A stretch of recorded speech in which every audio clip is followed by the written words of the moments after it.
Assalamualaikum warahmatullahi wabarakatuh.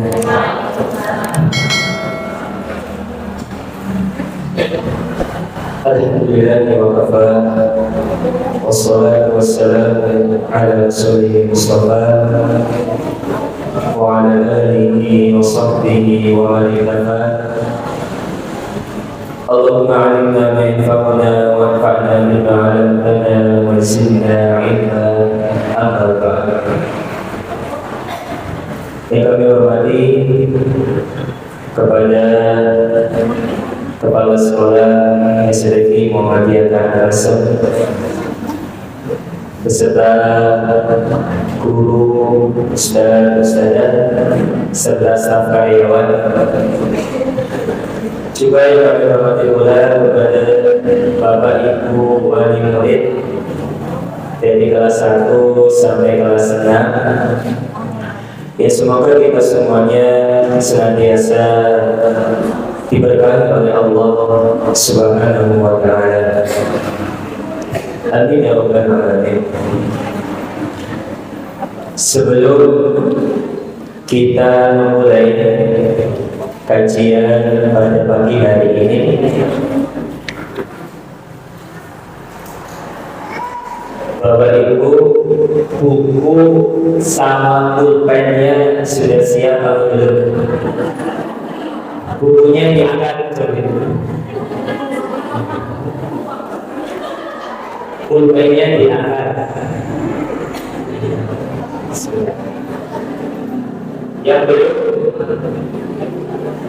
Yang belum pakai apa? Pakai hafalan. Langsung hafal nih.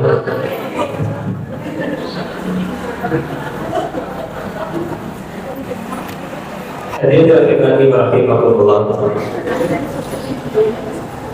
Sungguh nikmat yang Allah Subhanahu wa ta'ala berikan kepada kita sangatlah banyak dan sangatlah berharga. Namun karena kita saking seringnya mendapatkan karunia tersebut, hampir setiap hari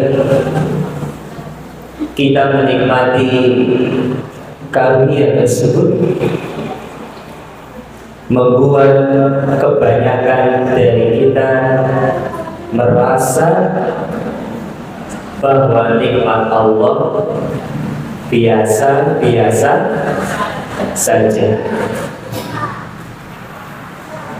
Dan salah satu nikmat yang sering diabaikan oleh kita, keistimewaannya, kemewahannya adalah nikmat keluarga. Nikmat punya pasangan, punya istri, punya suami, di mana di tempat lain ada jomblo tua. Jomblo tua itu belum nikah, tapi Bapak Ibu punya pasangan. Nikmat punya anak. Cobi yang anaknya satu angkat tangan. 1, 2, 3, 4. Ini kayak apa ya? 5. 6.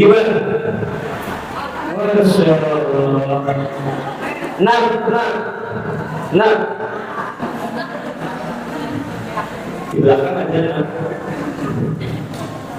Jadi maksimal berapa? Ini tadi 5. Pantas dikasih hadiah.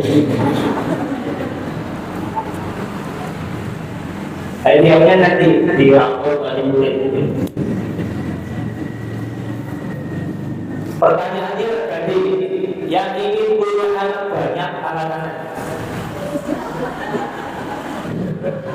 Cuma satu. Kenapa sebut nggak ingin punya anak banyak? Kenapa?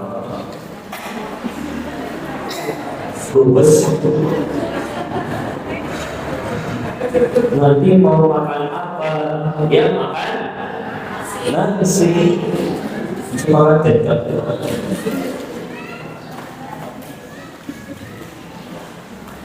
Nikmat punya anak.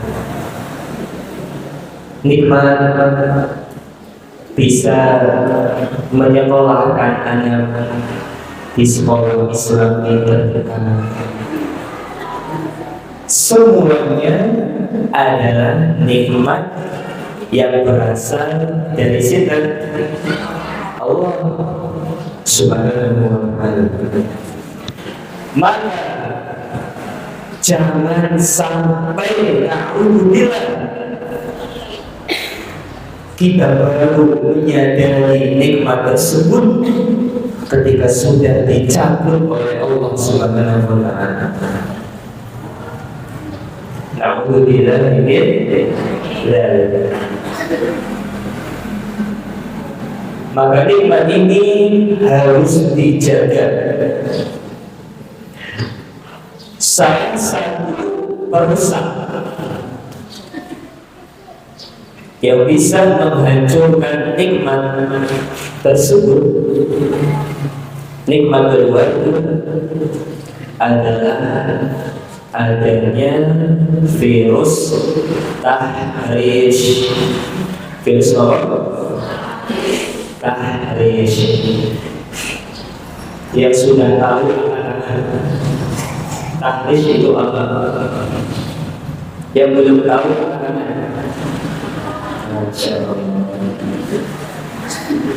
pentingnya ngaji.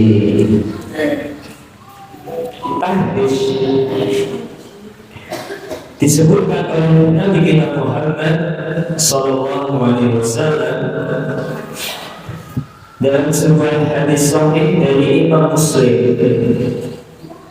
Dari Imam Muslim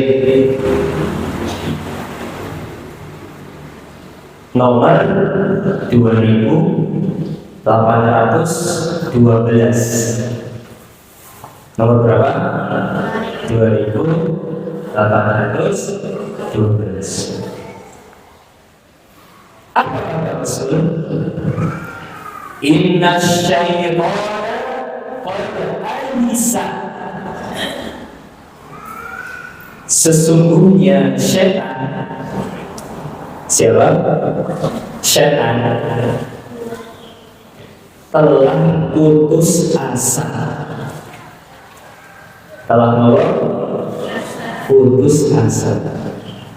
Loh, kok setan bisa putus asa? Putus asa sih nopo?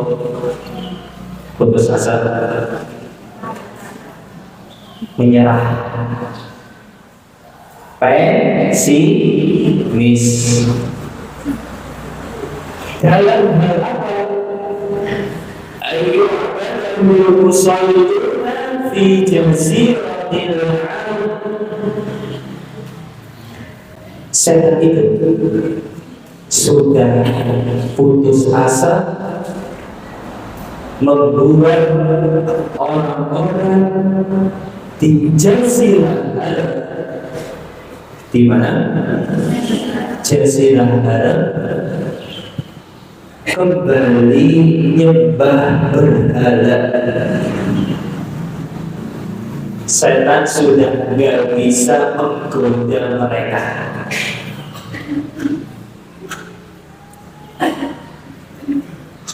Nggak mungkin ada orang di Jazirah Arab yang kembali nyembah berhala. Sudah nggak bisa. Walakin akan tetapi ada satu proyek setan yang bisa menghancurkan orang Arab maupun orang non Arab. Non Arab itu sih contohnya. Kulo tadi baca dengan apa syaitan tersebut fitnah rishi bainahum, proyeknya dinamakan tahrish. Namanya apa? Tahrish. Bisa menghancurkan orang Arab maupun orang non-Arab.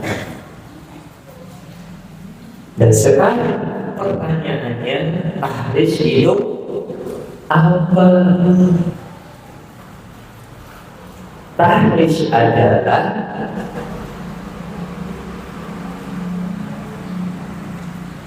pertengkaran atau permusuhan sesama muslim. Coba ini pertengkaran atau permusuhan sesama muslim, namanya apa? Tahrish.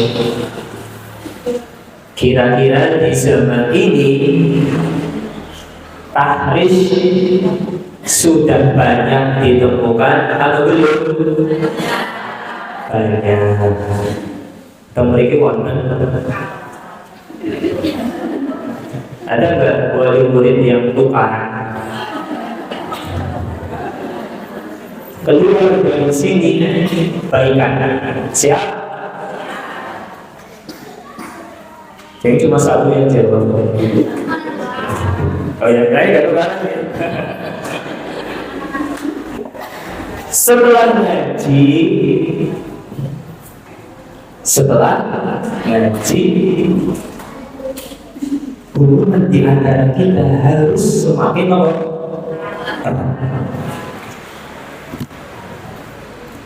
Dan tahrish ini mungkin terjadi di keluarga, mungkin terjadi di sekolah, mungkin terjadi di pabrik, mungkin di seluruh tempat, pasti berpotensi adanya tahrish. Dan pada pagi hari ini kita akan fokus bagaimana caranya untuk mencegah virus ini di dalam keluarga kita. Minimal ada 4 cara. Berapa cara? 4 yang akan kita sampaikan pada pagi hari ini. 4 cara. Kita menamakan tahrish sebagai sebuah virus. Yang namanya virus itu menular atau tidak? Menular. Kemarin kita mengenal ada virus corona. Sebelumnya virus flu. Terus apa lagi? Virus HIV.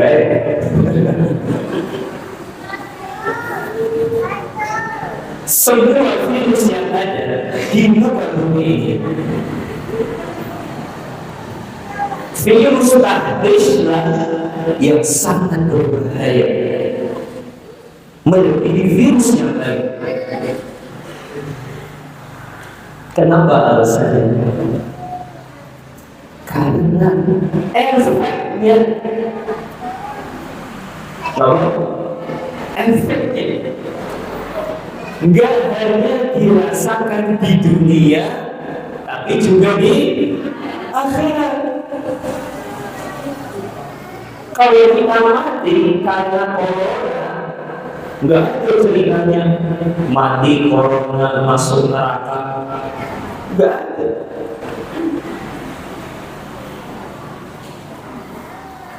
Tapi jika kita punya permusuhan dengan orang baik, akan terus dibawa di hari akhir. Contoh yang pertama, cara untuk menjaga virus ini adalah memenuhi hak dan kewajiban sesama anggota keluarga. Apa yang pertama? Memenuhi hak dan kewajiban sesama anggota keluarga. Hak siapa?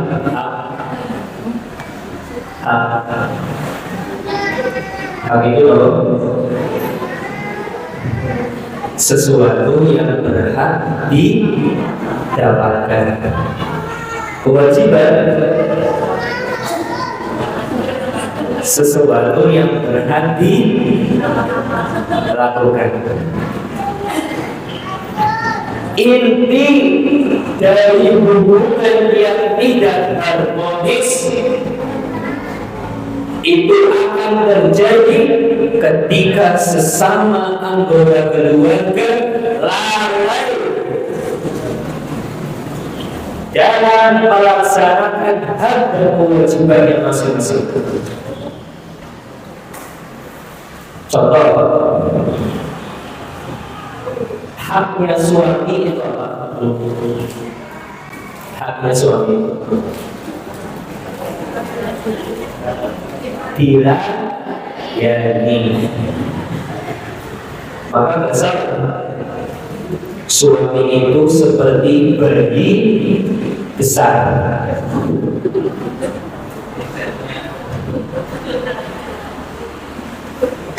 Kadang tiduran, ada disiapkan air untuk mandi, disiapkan pakaian. Maka istri jangan kaget, jangan apa? Itu tugas seorang istri. Tugas seorang istri. Dan kewajiban suami adalah mencari nafkah buat bayar SPP.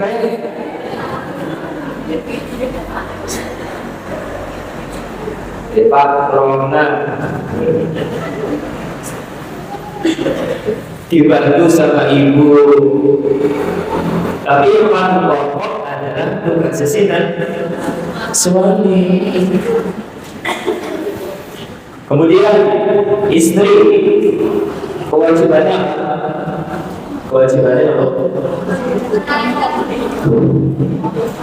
Selain melayani suami, mendidik anak.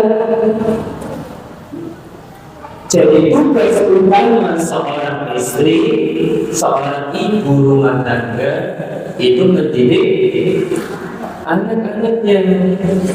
Al-ummu madrasatul ula, SD negeri madrasatul saniyah. Ibu itu sekolah pertama, SD negeri sekolah kedua. Berarti yang paling utama sekolah yang nomor berapa?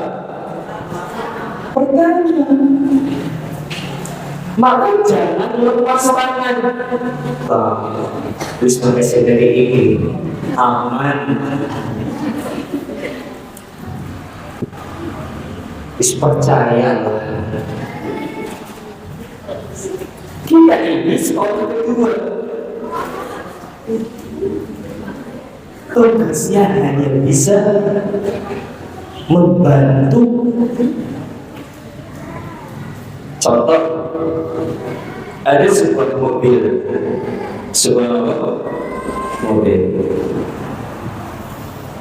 pengemudinya adalah bapak ibu dan anak-anak. Kami yang dorong mobil. Sekolah ini ibarat mobilnya. Kira-kira mobil itu akan cepat jalannya didorong apa disetir? Dorong apa disetir? Disetir. Kalau didorong 5 meter wis tepar. Tapi kalau didorong sama disetir, apa yang terjadi? Lebih cepat. Itu ibaratnya. Dan bapak ibu harus sabar dalam berproses. Kami guru-guru yang ada di sini itu bukan tukang sulap. Tim servis langsung 30 juz. Mungkin kan ada nggak semua orang yang bisa seperti itu? Nggak ada. Cari ke ujung dunia nggak ada seperti itu. Maka sabar dalam berproses.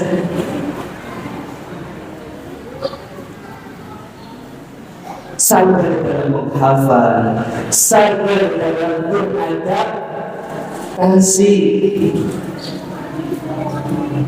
Anak-anak kita perlu adaptasi di sekolah. Berikanlah waktu. Bapak Ibu perlu adaptasi, mengawasi setiap harinya.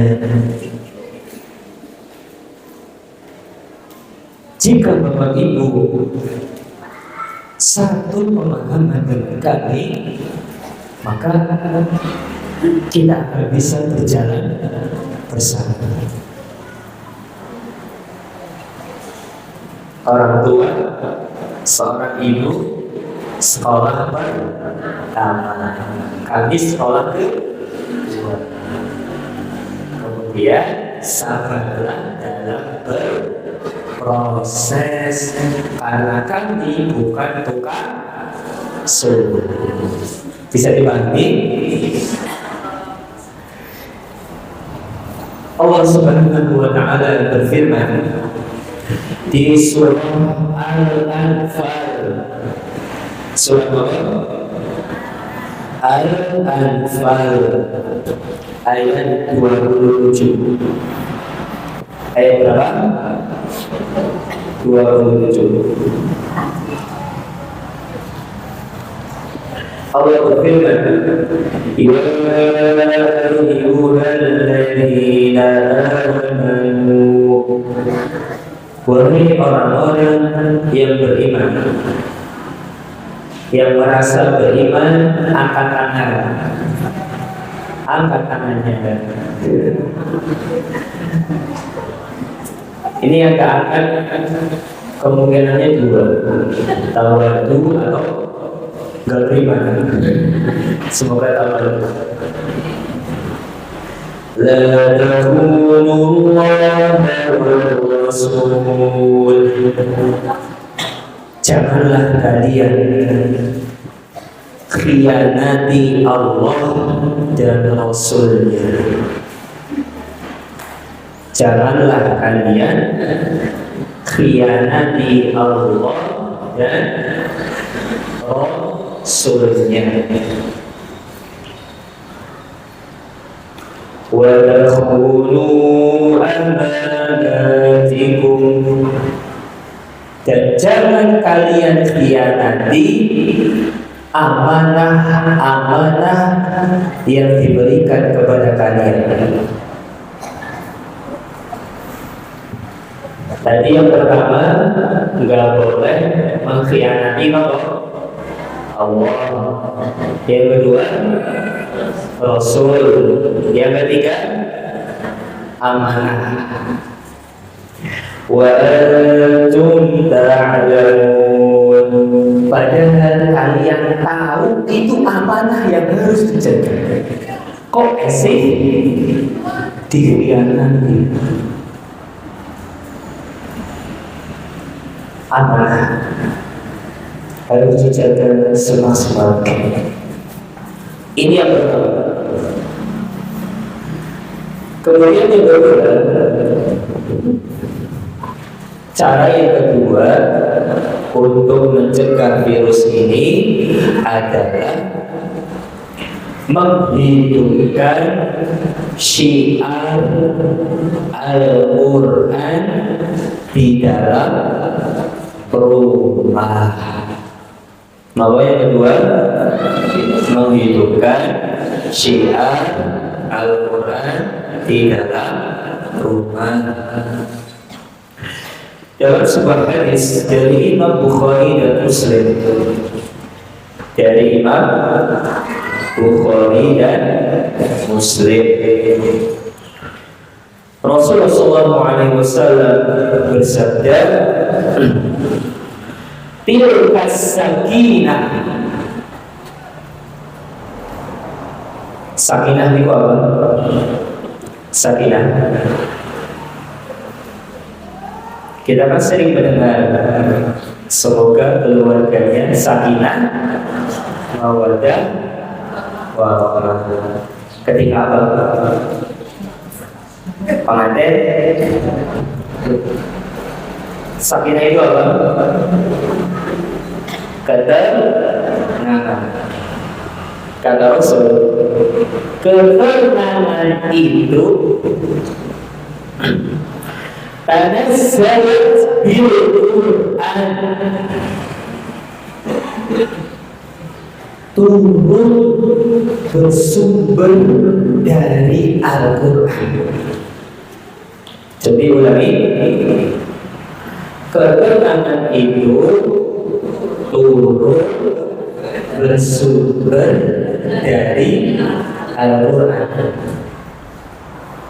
Berarti maknanya apa?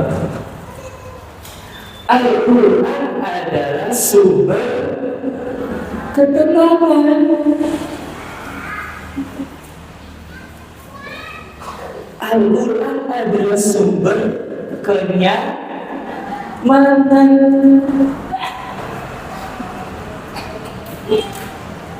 Rasul tidak mengatakan harta yang banyak sumber ketenangan, apa balik istri yang banyak sumber ketenangan.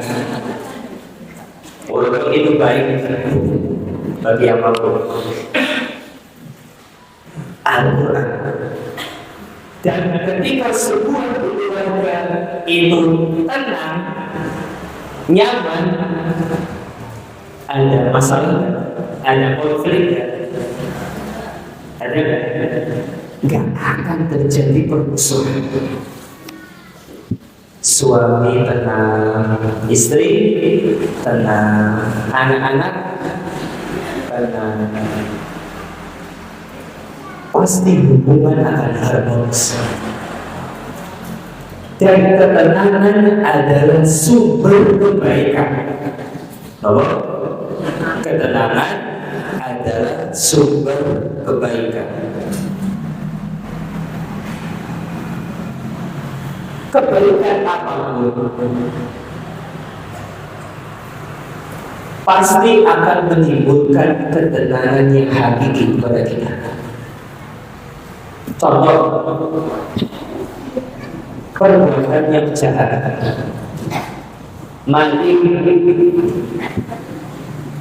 maling uang negara, korupsi, contoh. Mereka hatinya tenang gak? Tenang gak? Walaupun alasannya buat kebutuhan keluarga, tenang gak hati mereka? Gak. Bisa jangan jauh-jauh. Bapak ibu telat bayar SPP ditagih. Tenang gak hatinya? Kenapa gak tenang? Tadi kan ketenangan adalah sumber kebaikan. Berarti tidak tenang adalah sumber tidak kebaikan. Yo asal. Ulangi, ketenangan adalah sumber kebaikan. Tidak tenang adalah sumber tidak kebaikan. Pasti setiap dosa, kesalahan yang kita kerjakan akan hati kita ini akan refleks gak nyaman. Maka mulai sekarang hidupkan syiar Al-Quran di dalam rumah. Bapak, ibu, bareng anak-anak ngaji bareng. Tanda rusak, saling membaca, memahami, minimal sehari seayat dibaca artinya, difahami. Ada nggak suami istri yang setiap hari ngaji bareng mentadaburi satu ayat? Ada nggak? Ada nggak? Ada. Setiap hari satu ayat ditadaburi. Ada? Jangan. Mulai dengan hal tersebut, hidupkan syiar di dalam rumah, syiar Al-Quran, maka efeknya akan berubah luas. Kemudian cara yang lain, setel apa? Setel murotal. Setel murotal. Kemudian apa lagi?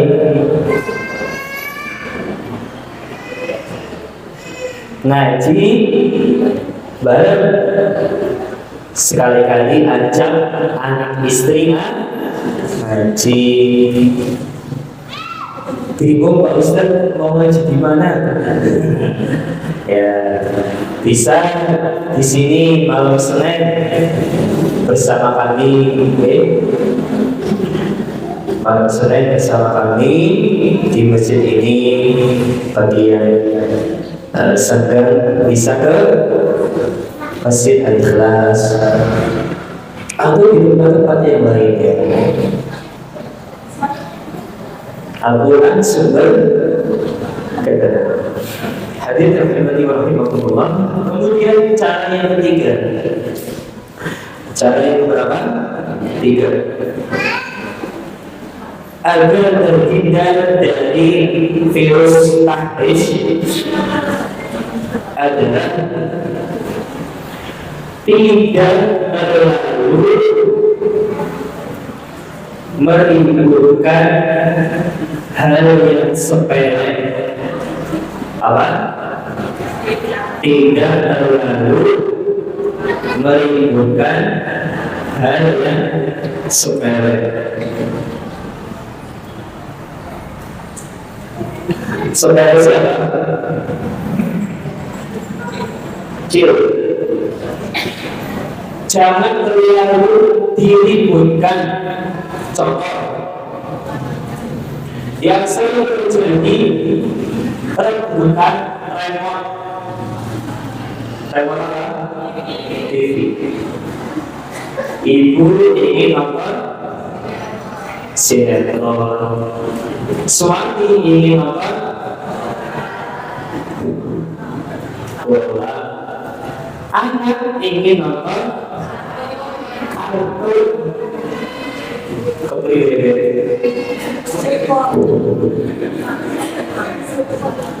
Bukan akhirnya remote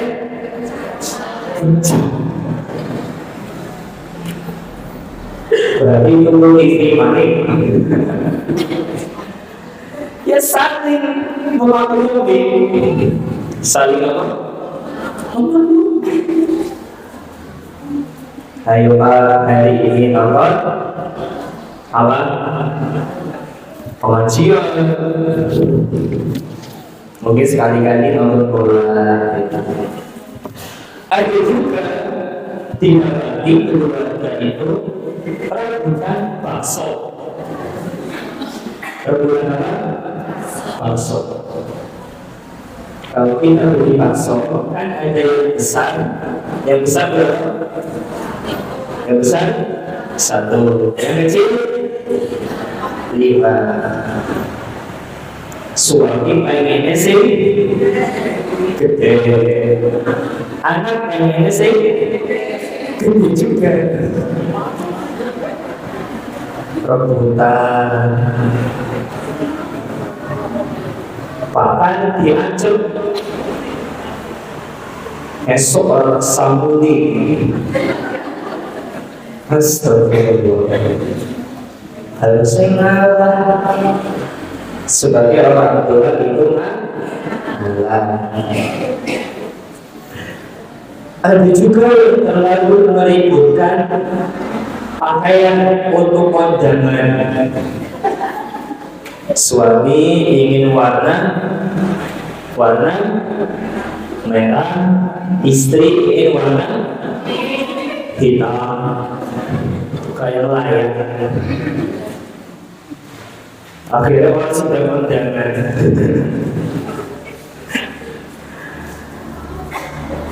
Perkara yang sepele jika diributkan akan menyebabkan hidup gak nyaman.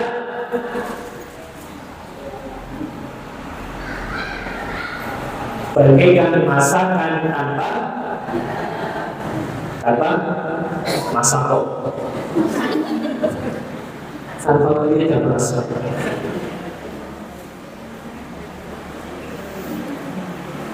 Mari kita ingat pesan Nabi kita Muhammad Sallallahu Alaihi Wasallam dalam sebuah hadis hasan dari Imam Tirmidzi. Hadis hasan dari Imam Tirmidzi. Apa kata Rasul? Min husni islamil mar'i tanda kebaikan, termasuk tanda kebaikan Islamnya seseorang,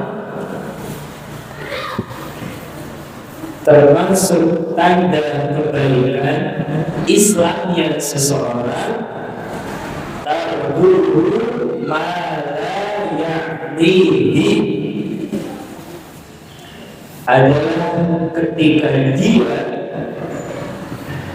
meninggalkan hal-hal yang tidak bermanfaat untuknya.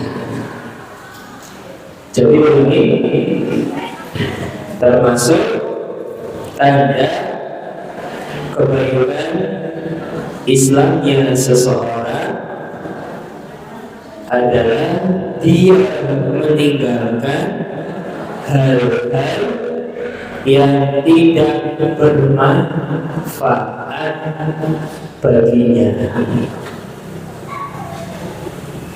Maksudnya tidak terlalu meributkan hal-hal yang sepele.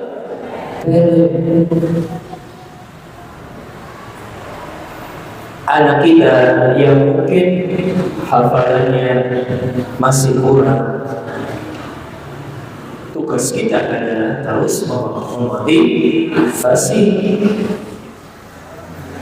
bukan malah terlalu membanding-bandingkan dengan yang lain. Membandingkan boleh sebagai motivasi, tapi jika terus-terusan kayak mentalnya tuh. Jadi harus proporsional sesuai dengan kebutuhan. Ini yang ketiga. Kemudian yang terakhir, cara yang terakhir adalah berdoa. Apa yang terakhir? Berdoa. Berdoa untuk kebaikan anak dan keluarga kita. Berdoa untuk kebaikan anak dan keluarga kita. Ada sebuah yang diajarkan oleh Nabi kita Muhammad Sallallahu Alaihi Wasallam dalam hadis dari Imam Bukhari. Saya baca, nanti Bapak Ibu tirukan, syukur dihafal. A'udzu bikalimatillahil at-tammati min kulli syai'anin wa hammatin wa min kulli ainin lammatin. Ya sudah hafal, angkat tangan. Yang baru tahu angkat tangan. Masya Allah. Pentingnya ngatur ngaji. Bagi yang belum hafal, nanti akan kami kirimkan file pengajian hari ini. Sengaja kami bilang di akhir biar nulis di sini. Kalau kamu bilang di awal, nanti dibagi file lah, masa tulis. Besok tetap tulis ya. Nanti akan kami kirimkan filenya. Oke. Doa ini sering dipanjangkan Rasul untuk Hasan dan Husain. Untuk siapa? Hasan dan Husain. Hasan dan Husain siapanya Rasul? Cucu dari siapa?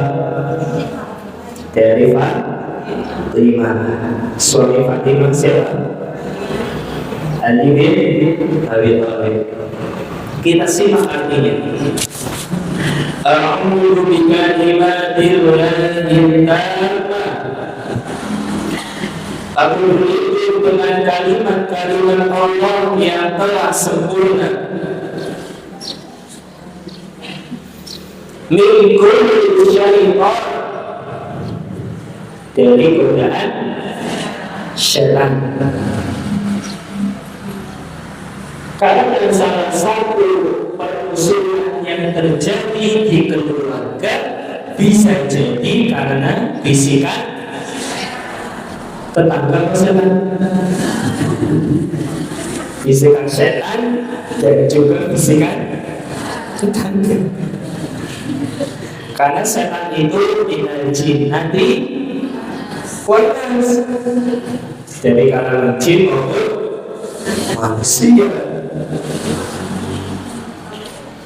kita minta dijauhkan dari godaan setan untuk anak dan keluarga kita. Ini yang benar. Hamba juga binatang beracun. Binatang beracun. Contohnya apa? Ular. Kan semua ular beracun nih.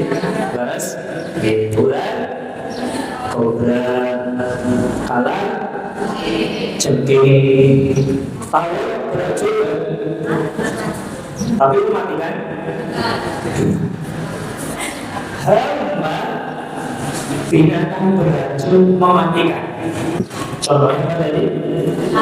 Ular, cengkeh, apa lagi? Macan beracun. Macan beracun. Cuma kalau gigit ya mati juga. Apa lagi yang beracun? Kayak beracun. Yang beracun Insya Allah. Mungkin ada nih, mungkin ada. Ini namanya hamba. Kalau sama, ini tambah ilmu aja nih. Sama bedanya hal sama sin. Kalau sama ini binatang beracun gak mematikan. Contohnya ada meninggal karena kesalahan Allah. Ini kecuali kesalahan pas lebih surat, mungkin bisa tinggal, mungkin. Tapi intinya Allah itu gak mematikan. Namanya sama. Kalau yang beracun mematikan. Dan kita minta dilindungi dari binatang beracun mematikan. Kemudian yang terakhir, wa min kulli 'ainin lamma, dari ain, dari ain yang buruk. Ain siapa? Ain itu pandangan takjub tanpa memuji Allah. Wah, ayu banget. Apa balik? motornya, ayan. Wah, apalagi akeh. Hati-hati yang dipuji bisa kena penyakit. Contoh kisahnya lagi, saya punya teman. Beliau sekarang di STAI Al-Hidayah Surabaya. Beliau sering jadi imam sholat, imam masjid. Kisahnya beliau punya suara bagus kalau imam ini sholat. Rata-rata nangis, bukan nangis itu berbeda. Kalau kita nangis suruh, tapi nangis karena suaranya bagus. Jadi laki-laki, perempuan memuji imam tadi. Biasanya kalau perempuan jatuh cinta. Karena sering imam banyak orang yang memuji lupa menyebutkan pujian untuk Allah, enggak bilang masya Allah subhanallah, malah bilangnya Habib teman pengen diimami. Anaknya siapa sih ya? Apa yang terjadi? Beliau kena penyakit ketika imam suaranya itu tiba-tiba berubah. Cuma di dalam sholat, di luar sholat, biasa. Jadi mungkin sebelumnya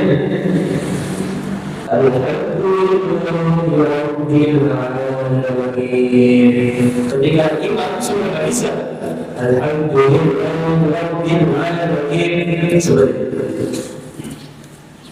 ini namanya ain, dan beliau punya penyakit di tenggorokan. Maka kalau anak kita hafalannya banyak, rumahnya bagus, pinter, sudiman, jika ada yang memuji anak kita, biar memuji Allah, tugas kita ingatkan, boleh bilang masya Allah subhanallah. Jangan ayah bapak ibu mampu upaya bisa membisik, ingatkan orang yang memuji tersebut untuk menjaga sikap anak-anak kita dan keluarga kita. Ya, sudah 45 menit, oke? Yang bisa kita sampaikan pada kesempatan kali ini, kita ambil kesimpulan, coba kita simpulkan kembali apa yang telah kita sampaikan. Tahrish itu apa? Tahrish permusuhan dan perperangan sesama Muslim. Jadi kita menyebutkan caranya ada 4. Yang pertama apa? Yang kedua, yang ketiga, yang keempat. Ya, setelah ini tugasnya diapain? Diamalkan. Yang siap mengamalkan angkat tangan. Saksinya siapa? Allah. Terus dicatat, ayo amalkan. Itu saja yang bisa kami sampaikan.